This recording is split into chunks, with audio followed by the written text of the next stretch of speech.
This program contains graphic violence and sexual situations. Viewer discretion is advised. No! 2 bloody crime scenes. Dozens of empty graves. Someone was going in and digging up corpses. A sick obsession with mother. And a suit of human skin. He starts putting on female skin, female breasts, actual breasts. A plot from a Hollywood horror film? This is a terrifying true story. Monsters are real. And the scary thing is they look just like you and I. The actual events that inspired the movies Psycho, Silence of the Lambs, and many more stories of terror. Behind the Screams.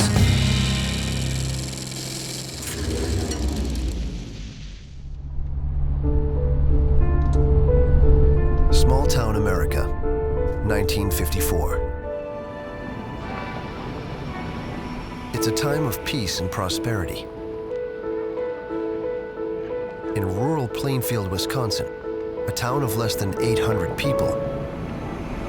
By early evening, most of the locals have settled in for the night.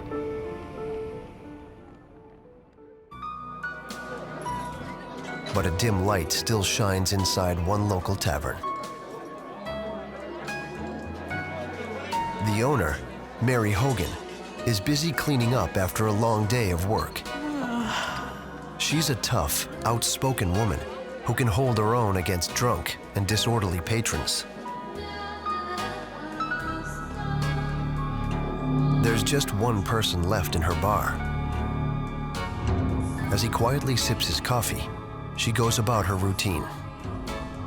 You have enough coffee over there? What she doesn't realize,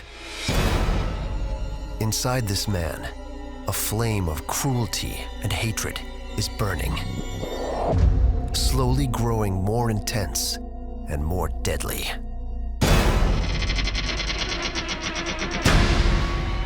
Watching Mary intently, the man reaches inside his jacket for a cold metal object, an instrument of death.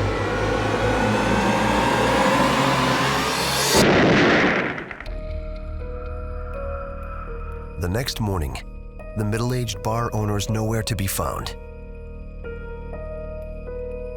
The peace of Plainfield is shattered. It's a crime that will one day inspire countless horror films. A violent attack that sends waves of terror throughout the entire community. Why would anyone want to hurt Mary Hogan? And is the assailant someone living here in Plainfield? I think when you look at individuals in small communities, they tend to believe that they know everybody, that they know everything that's going on. They're typically long-term families that have lived there, and they see the big city as that place where crime happens and there's a lot of violence. Very, very different from the location in which they live.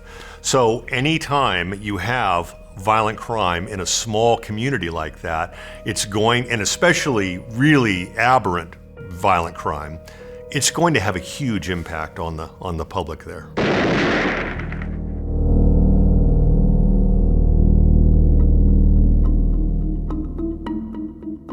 The job of finding Mary Hogan falls on Sheriff Harold S. Thompson.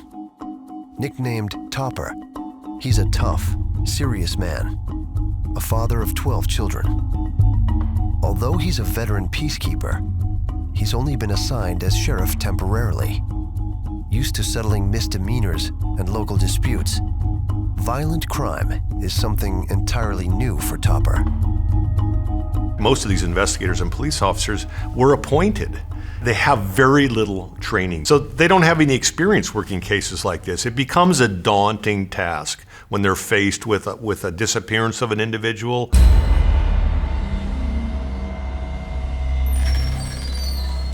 Arriving at the scene, Sheriff Thompson pushes open the door to Mary's tavern and immediately sees the bloody signs of a violent struggle.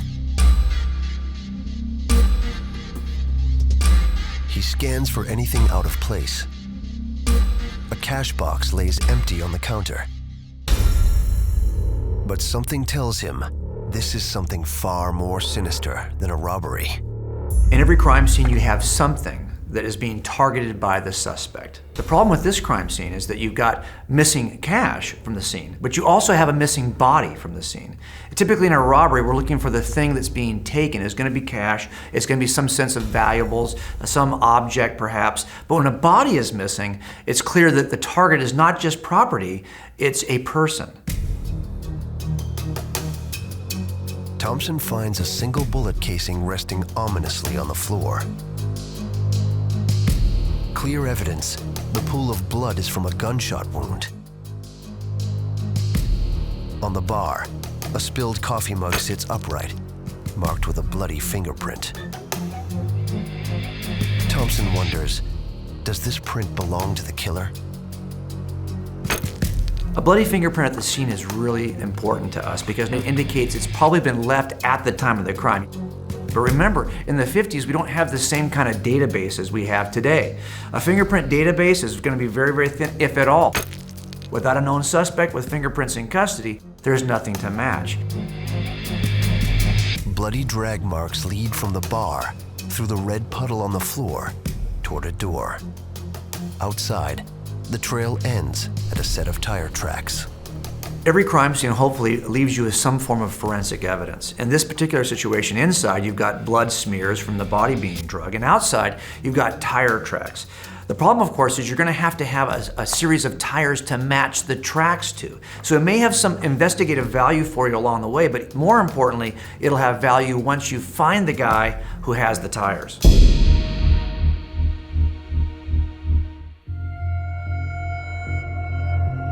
Sheriff Thompson's baffled by the senseless crime. Without a body, he has no way of knowing if this is a kidnapping or a killing. Witnesses who left the bar the previous day say that Mary locked up at around 4:30 in the afternoon. But the evidence suggests that sometime later, she let her attacker inside and made him a cup of coffee. The assailant was probably someone she knew very well.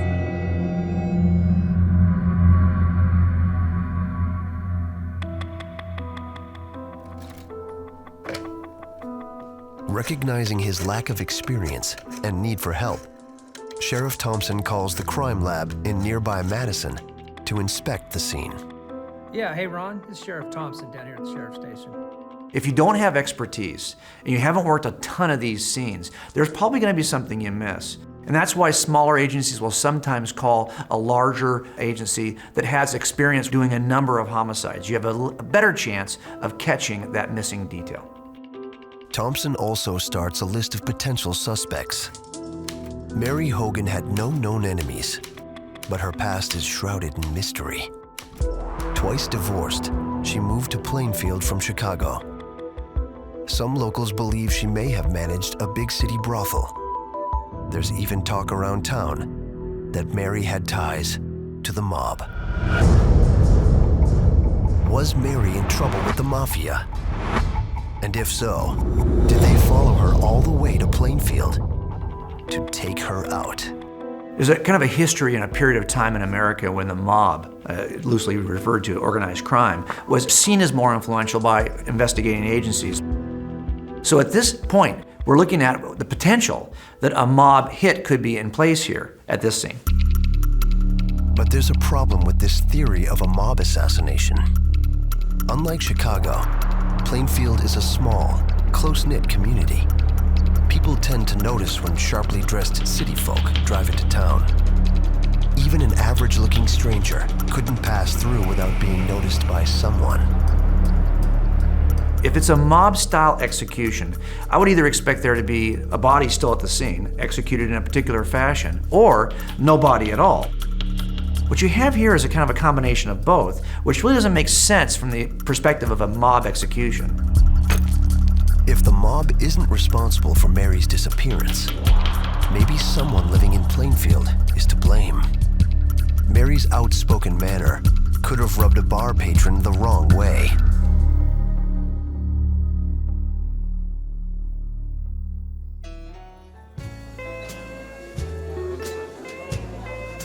One possible suspect is a tavern regular, town oddball Ed Gein. It's common knowledge in Plainfield that the 48-year-old man had a tough upbringing. His father was an abusive alcoholic, and his mother, Augusta, was an obsessively puritanical woman. She railed against the pleasures of the flesh. You can't trust any of them. And kept her sons at arm's length. A behavior that only made Ed crave her attention more.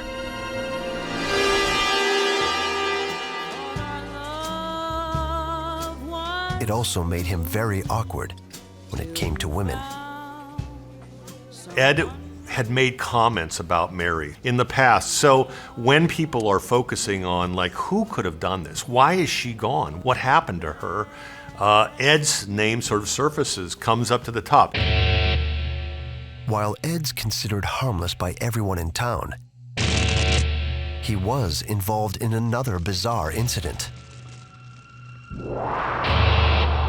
A decade before the Mary Hogan investigation, Ed and his brother Henry Gein are heading out to clear some dry overgrowth from an area close to their home. The men set a patch of grass ablaze, and as the winds kick up, things quickly get out of hand. They fight to get the blaze under control. And when the flames finally go out, Ed walks out of the field alone. He goes straight to a neighbor asking for help to find his brother Henry. But then, strangely, at the scene of the fire, he guides the neighbor directly to his brother's motionless body. As an investigator, if I'm watching Ed bring this group to look for his brother and he seems to know exactly where to go immediately, is it a coincidence? I'd want to at least eliminate the possibility that he knew where his brother was because he was the last person to see his brother alive. If you're assembling the most reasonable inference from evidence, this seems very suspicious. And there are other puzzling details. Henry's body and clothing show no sign of burns, and there are mysterious bruises on his head. Ed suggests his brother probably fell and hit his head on a rock. The whole incident is strange, but without proof, the locals accept Ed's story. A medical examiner says his brother must have died from smoke inhalation. They've talked to Ed, and although he's a bit odd, they don't really have anything else to go on. The reason townfolk are so quick to dismiss Gein? Even though his behavior is strange, he's known throughout Plainfield for his willingness to help. He works odd jobs, chops wood, whatever it takes to lend a hand. People would come to Ed and say, "Hey, Ed, can you help me load this hay? Ed, can you help me fix this fence?" And Ed would accommodate them. He would go and do these things, sometimes for money, sometimes just because, he was living in this community. He did babysit for a couple of families because Ed is really more comfortable with children than he is with adults. He's socially undeveloped because he's lived on this farm his whole life. He's small, he's very diminutive stature. He doesn't appear to be threatening to anybody. For these same reasons, Sheriff Thompson can't see Gein as a suspect in Mary Hogan's disappearance. He turns his attention to other missing persons cases in the area. Sheriff Thompson, this is the file you're looking for. Thanks, Daisy. When you have those types of incidents in a small geographic location, the likelihood that they are not connected is small. When investigators are looking at this particular case, there are several people at the time who are missing within a time frame relatively similar. And what you're doing when you have a number of people who are missing of this nature is you're trying to find the common thread. Is there something about each victim that's so common that you could attribute them to the same suspect? Do they seem like they could be actually connected to one another in some way? Are they connected geographically? Are they connected because of the same age, the same sex? The sheriff uncovers 3 missing persons cases that have all gone unsolved. And they all happened within 2 hours of Plainfield. Case number 1. An 8-year-old girl, Georgia Weckler, went missing. Walking less than a half-mile home from school, she disappeared in broad daylight. Case number 2. 42-year-old Victor Travis and his friend, Ray Burgess, went off into the woods near Plainfield to hunt deer. No trace of the men or their car was ever found. Finally, case number 3. Just 1 year before Mary Hogan's disappearance, teen Evelyn Hartley was babysitting a small child when she vanished. Just one of her tennis shoes was left at the scene of the crime. There is blood found at the scene where she disappears. There's apparent drag marks. It looks like she was injured at that location and removed from the location. That's very similar to Mary Hogan, injured at the location and removed. Thompson notes that in each case, huge search parties combed nearly every inch of the surrounding landscape, looking for any sign of what happened to these missing girls and men. But after days and weeks of searching, nothing. There's only one lead in the Georgia Weckler case, a dark Ford sedan, seen once on the road leading to Georgia's home, and again later in town. But is this enough to catch a criminal? At best, a description of a Ford, especially if it's very generic in its description, is only going to give you a piece of circumstantial evidence you could later put in part of a cumulative case. But it's not going to be like that one aha moment where you say, wow, only one person in town owns a Ford. In a community like this where so many Fords are present, there's no way to connect the Ford to any one particular individual in that community. It's just going to be one piece of a larger puzzle.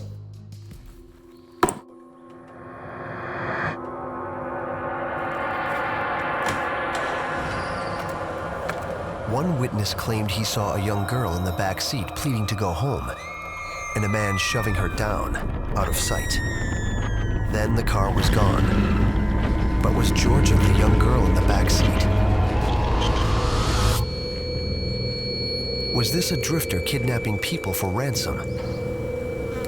Or for some other evil purpose? And has the drifter returned? Thompson ponders the evidence, and it just doesn't add up. Young Georgia Weckler, teen Evelyn Hartley, the male hunters, and middle-aged Mary Hogan. If one man committed all these crimes, he has no clear method or motive.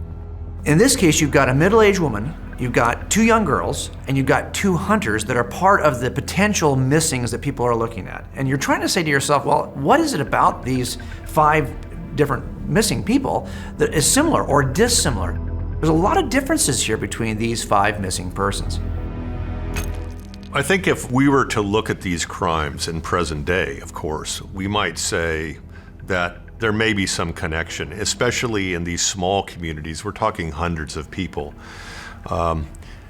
They might refer to this as sort of a serial crime. Again, we don't have any bodies, so we don't even know that there's homicides. All we have are disappearances of individuals.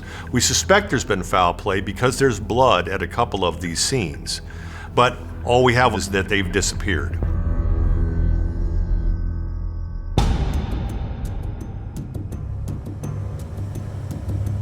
With no strong suspects in the latest disappearance of tavern owner Mary Hogan, Sheriff Topper Thompson sets his sights on hunting down the assailant's vehicle. he used it to transport his victim. Matching the tracks found at the scene is the best lead he has. It's not unusual to have a crime scene where you don't have a lot of physical evidence, just a few small things, and you do the best you can with what you have. And in this particular case, we've got tire tracks. Unfortunately, it's a lot of work to go from tire track to specific suspect with that tire. In some ways, all evidence can be divided into two categories. Evidence that leads you directly to a suspect, and evidence that once you have a suspect can connect you to a crime. Tire tracks are more in the second category. I can't use a tire track and immediately tell you who the suspect is, but if you can give me the suspect who's got a car, I can match the car in reverse to the tire track. Thompson goes farm by farm, looking for any suspicious cars, trucks, or people. But each location leads to a new dead end. Either the assailants left town, or he's very good at covering his tracks. If we're going to start with the tire track, we got to ask the question, am I looking for a local suspect? This is a huge county, and there are dozens, hundreds of cars. If it's somebody who drove through, all of that work could be for nothing. Adding to the challenge, in this small farming community, Sheriff Thompson has limited resources and manpower. The properties are spread out over acres. Covering every inch is nearly impossible. In any murder investigation, you're asking a question. Is this a single event, or is this a connected series of events? Is this part of a series of murders, or just one particular murder? If it's part of a series, you're trying to ask yourself the question, what's driving the killer? What the sheriff doesn't know is that right here in once peaceful Plainfield, a place of honest labor and holy worship, a deviant mind is committing acts even more twisted than murder. Under cover of darkness, the predator stalks not only the living, but the dead in local cemeteries. Armed with a shovel and lantern, this deviant mind is searching for something inside human graves. Digging up a freshly buried coffin, he opens the lid, takes what he needs, then fills the hole again, leaving no sign that anything ever happened, and he does it over and over. The most chilling part, this thief isn't looking for hidden treasure. He wants the corpses themselves, especially the females. Every theft scene has a target, something that the suspect is interested in, which is why the theft is occurring. In grave robbing, you have to ask the question, what is being targeted? Is it property? Is it jewelry? Is it clothing? Or is it something more sinister? Is it the actual body that's in the grave? In this particular case, it doesn't appear that property is the target. Instead, it's the bodies. He's a selective thief. He's stolen whole bodies before, but sometimes he takes just an arm, a leg, or even a head. What macabre purpose could all these dead bodies possibly serve? Digging up corpses suggests some kind of paraphilic behavior, whether it's necrophilia, having sex with the bodies, whether it's voyeurism, wanting to look at the dead bodies. In this case, the bodies that were being dug up were basically middle-aged women. So we've got a certain type of individual that's being dug up. These nightly activities have gone unnoticed for years. The thief only visits fresh graves, leaving them just as he found them. It's an act no one could possibly believe is happening in Plainfield. But things will never be the same in this town, ever again.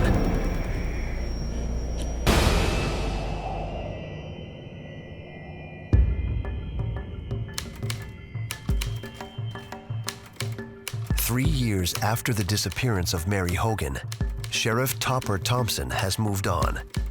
and there's a new sheriff in charge. His name is Art Schley. Schley's as baffled by Mary's case as his predecessor. But all that is about to change. Late one morning, hardware store owner Bernice Worden is checking inventory with her son, Frank, when Ed Gein shows up. Morning, Frank. Hi, Bernice. Morning, Ed. How are you today? Oh, can't complain. Say, Bernice, would you... Gein invites Bernice to go out roller skating.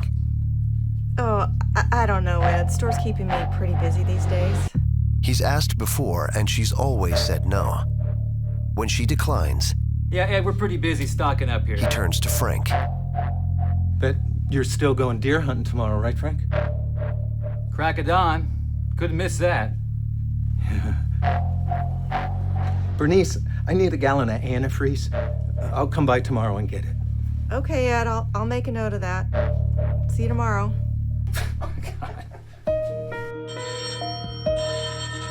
Around 4 o'clock the next day, So Schley. Art, it's Frank. I need you to come down to the store right now. Oh, Frank, calm down. What's going on? Sheriff Schley gets a panic phone call from Frank. He asks the sheriff to rush over to the store, that something has happened to his mother, Now, Art. and he thinks he knows who's responsible. Ed Gein. I need you to get down here right now, Art. All right, Frank, calm down. I'll be there in a sec.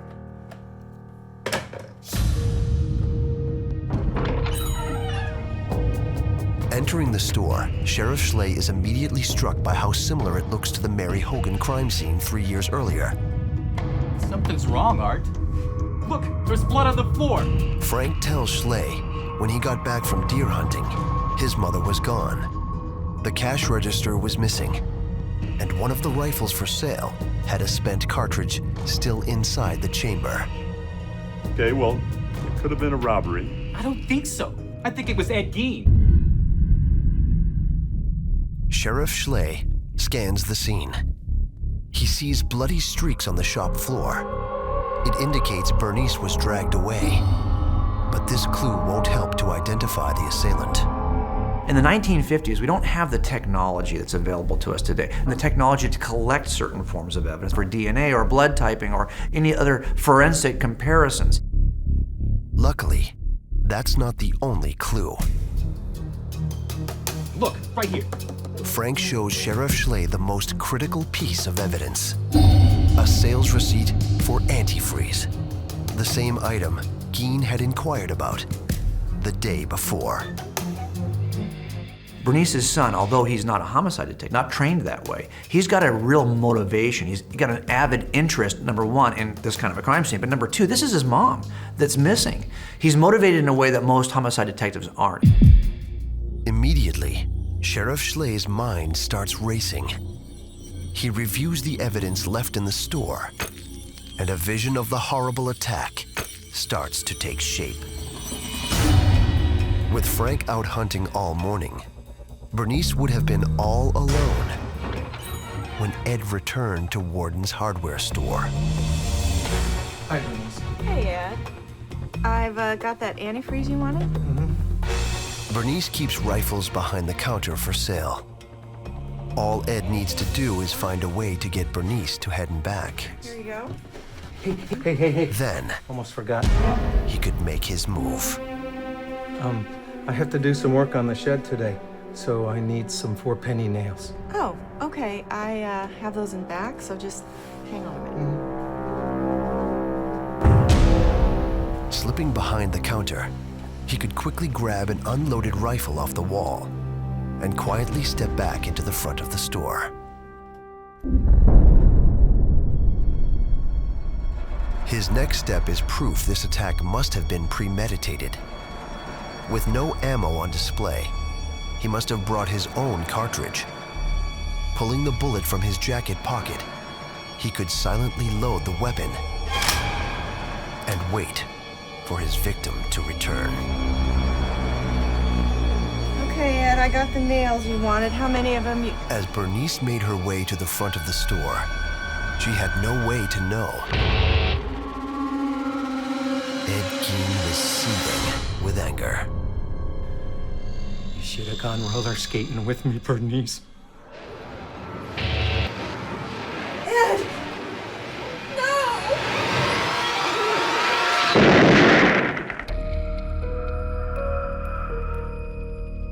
Schley speculates Gein could have removed the cash register to disguise the true nature of his crime. The same trick used before when Mary Hogan vanished.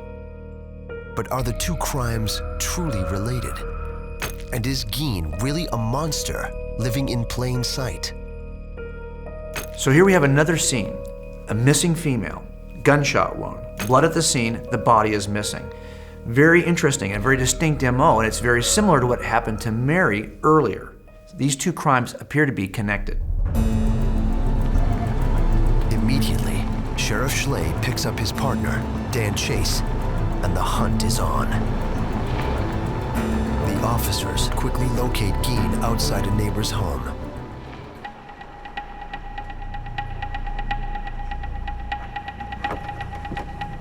They approach carefully. He could be armed and dangerous. So as a detective, when you're approaching somebody you think may be a suspect in a crime, is this guy going to be armed? You've really planned these things out in your mind, so as you make the approach, you're making it safely and you're making it tactically. I want you to slow down for a second. One of the officers asks Gein to tell him where he's been all day. What did you do today? Gein says he's just been doing chores. And I found some wood at O'Grady Ranch. Okay, and then what? That's when they use a common law enforcement trick to get to the truth. I was walking here. I want you to start from the top again. They ask Gein to repeat what he said. And I found some wood at this Smith Ranch. The best tactic to use if you're trying to determine if someone's telling the truth is simply to have them tell the same story over and over again. The O'Grady place. Ask the question from a slightly different angle. Smith Place. And as you listen to the response, you're listening for the slight variations Smith Place. The O'Grady Place. Smith Place. would indicate that this person's not telling you the truth. Smith Place. Gein can't remember the lies he's told. His story changes. He's up to no good. Then, No, I've been framed! Gein's mind collapses. After years of murder and mayhem, perhaps the guilt, perhaps the sheer evil must come out. Calm down, Ed, all right? What have you been framed for? Mrs. Warden. Did you say Mrs. Warden, Ed? Yeah. She's dead, isn't she? At this point, not even the police know for sure what happened to Bernice. They arrest Gein on the spot and take him to jail. With Gein in custody, Sheriff Schley and Officer Chase race to search the Gein family farm. There's no time to lose. This secluded property 9 miles from town stretches over 95 acres. And Bernice could be anywhere.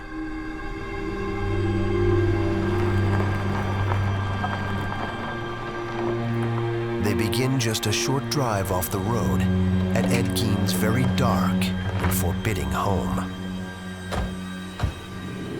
Many of the local children believe it's haunted by an evil spirit. They have no idea how right they are. The officers slowly move toward the building, looking for a way in.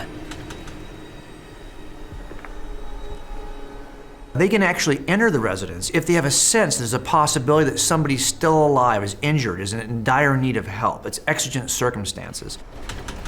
That's the motivation they have to actually enter the house. They notice a shed in the back of the home. Schley can see the door only has a rickety latch. He lifts his foot up and kicks hard. You ready?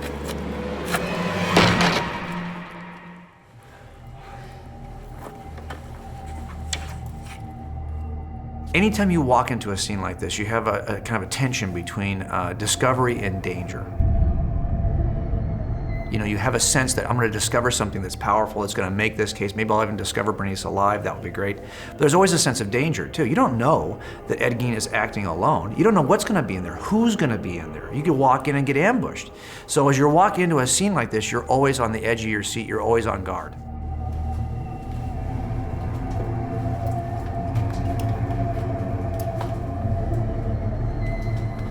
The officer's flashlight beams reveal trash everywhere.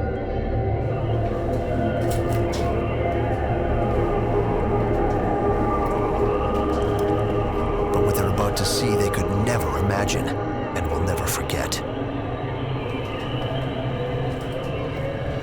As Schley turns to search the corner, he feels something heavy brush against him, something hanging from the ceiling.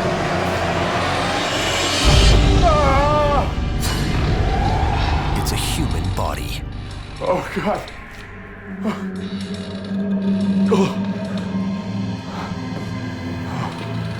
Bernice Warden, loving mother, widow, and respected business owner, hangs upside down, beheaded and split down the middle, the way a deer is butchered after a hunt. Jesus. It's the revolting act of a sick, perverted mind.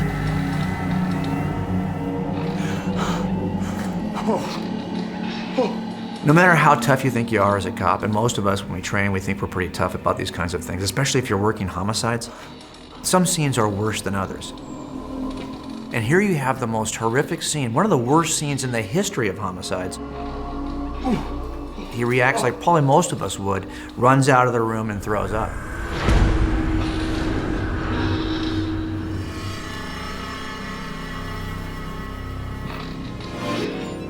When you look at it, it's not a crime of passion. There clearly is a plan here. It's done in a very methodical way. Her feet are spread apart on a bar. She's been hoisted up by a block and tackle. Her hands have been tied to her sides. She's been essentially eviscerated, opened up from her sternum all the way up to her pubic bone, and all of her internal organs are gone. And of course, we're talking about police officers who have never seen anything like this. They look at Bernice and they're not even sure if it's Bernice or not because the corpse doesn't have a head. It's clear that he had done this kind of activity before. Clearly he was skilled at it. And Bernice isn't Ed Gein's only trophy. Inside the main home, his demented decorations are everywhere. Parts of bodies, women's skulls, and hidden under a burlap sack, the face of Mary Hogan, turned into a horrifying mask. You were wondering, well, why would he do this? Why is he collecting all of these different body parts? I mean, this really goes to this psychosis that Ed has. But Ed Gein's greatest prize is the one that truly gives a glimpse into the psyche of a madman. Propped up in a dusty, cluttered room, Schley finds a full-body garment Gein had sewn from human skin. He wore this suit to become female. Ed has still got this fixation on his mother. At some point, fairly shortly after her death, Ed is actually believing that he has the power to will her back to life, bring her back from the dead.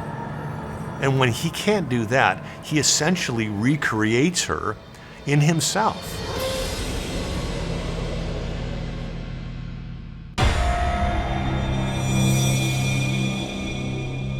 He starts putting on female skin, female breasts, actual breasts. Starts wearing a vagina and actually dancing around out at night in the moonlight. I mean, it's a very macabre, kind of very creepy scene, but from a psychotic standpoint, What you really see is Ed trying to become his mother.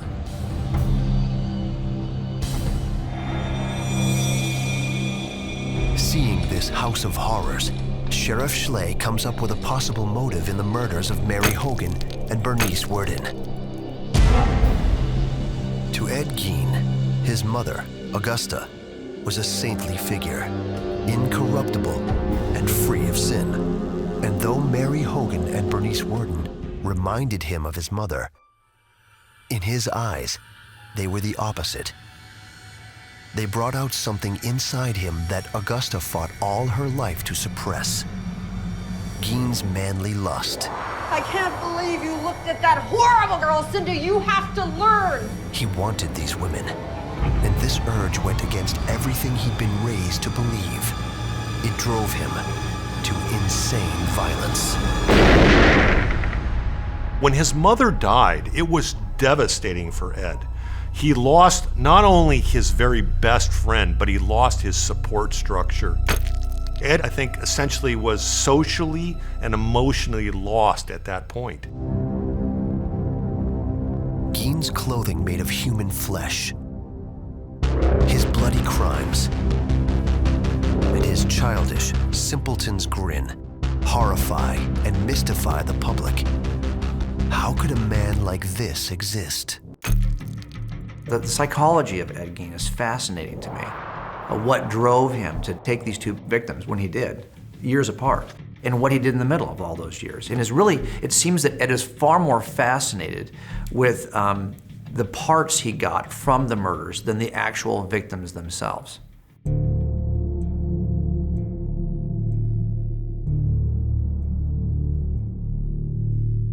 Clearly, Ed is psychotic. He has serious mental health problems. And it's the mental illnesses, it's the way he perceived his thinking patterns about his mother and his activities that drives his crimes. And we can see, you have an individual who's digging up corpses.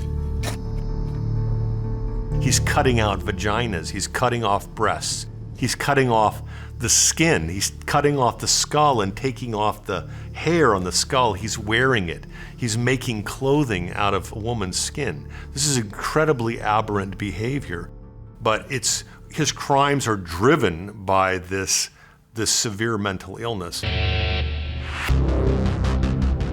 Sheriff Art Schley, overcome by the atrocities he witnessed inside Gein's home, can't contain his anger.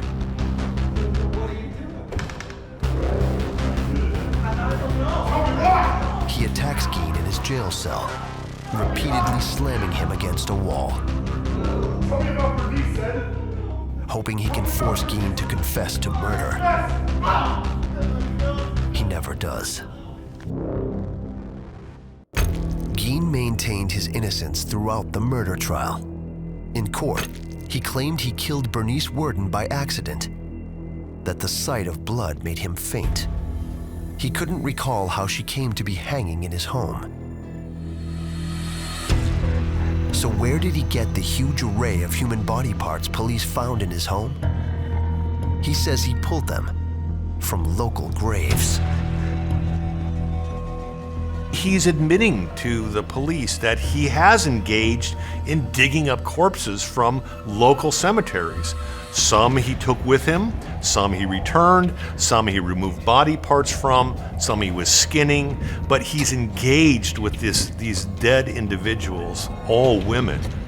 And it's so unusual for people because for the time in 1957, the baseline of behavior isn't what we have today. We don't have 24-hour, 7-day-a-week news. And it was so unusual, so bizarre, that it just captured the national audience.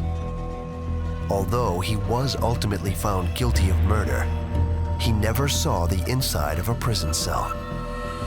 Labeled insane, he spent the rest of his life in a mental institution. There are only three things that motivate any homicide: financial greed, sexual or relational lust, and the pursuit of power. But there's a fourth category we have to assess, and that is just crazy. Is somebody so insane that they're not even motivated by anything? They're just doing it without a motivation because they're crazy. This is something we have to assess, especially when we come to trial. Were they able to make free choices and they were driven by one of these three things they could have resisted, or are they just so crazy they couldn't make a free choice? I think that he was very mentally disturbed. And there's no question when he is interviewed by a number of psychiatrists and psychologists that they all are in agreement that he is psychotic. And they describe him as schizophrenic, which is clearly, I think, the case when you look at Ed Gein's history.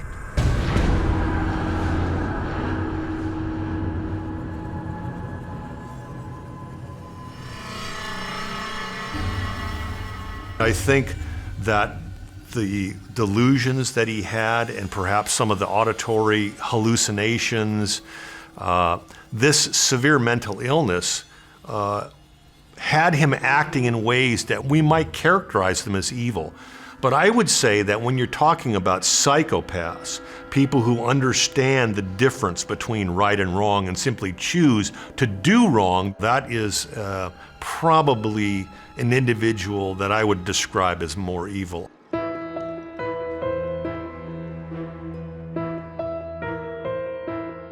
It was an unsatisfying end for the people of Plainfield.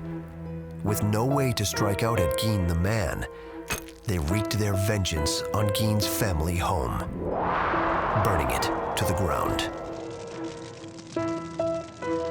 But even after he died in a mental hospital 27 years after his arrest, the memory of his horrible crimes lived on.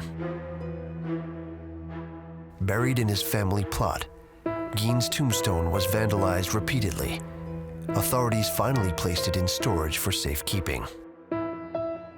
Ed Gein turned life in Plainfield, Wisconsin on its head. Media poured in for the trials, for all the attention in these very aberrant homicide cases. National attention, international attention. The world had its eye focused on Plainfield, Wisconsin and the residents there. They were never going to be the same because in their minds and in their hearts, they realized, can I really know if there's not another Ed Gein out here? Someone that I know who could be doing the same thing? The attention from 1957 to present day never left Plainfield, Wisconsin. It always has that moniker as the city that grew the monster Ed Gein, the psychotic monster that was digging up graves and cutting up women and wearing women's clothing, and a house full of vaginas and breasts and lamps and chairs made out of human skin. That community will always be known for that and not for the people that were in the community. And I think that was very difficult for them to deal with. They never wanted that focus. But the legacy of Ed Gein will never die. He put a face on true horror. And the most shocking thing is how plain and simple that face of terror truly is. Monsters are real. And the scary thing is they look just like you and I. In 1959, just 2 years after Gein's arrest, Wisconsin native Robert Bloch published the book Psycho.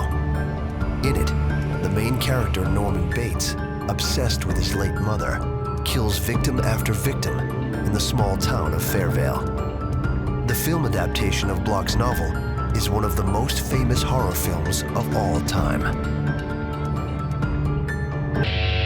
And behind it all is Ed Gein, a man who could have gone unnoticed by the world if it weren't for his sick appetite for female flesh and a bizarre obsession with his mother.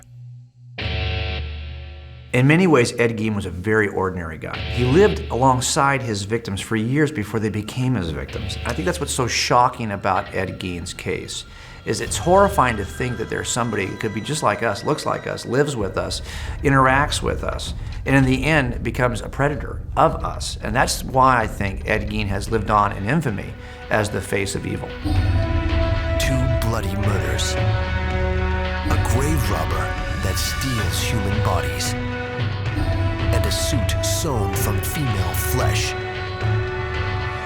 These things shouldn't be real, but they are. It's the true story of Ed Gein, a psycho, the ghoul of Plainfield, behind the screams.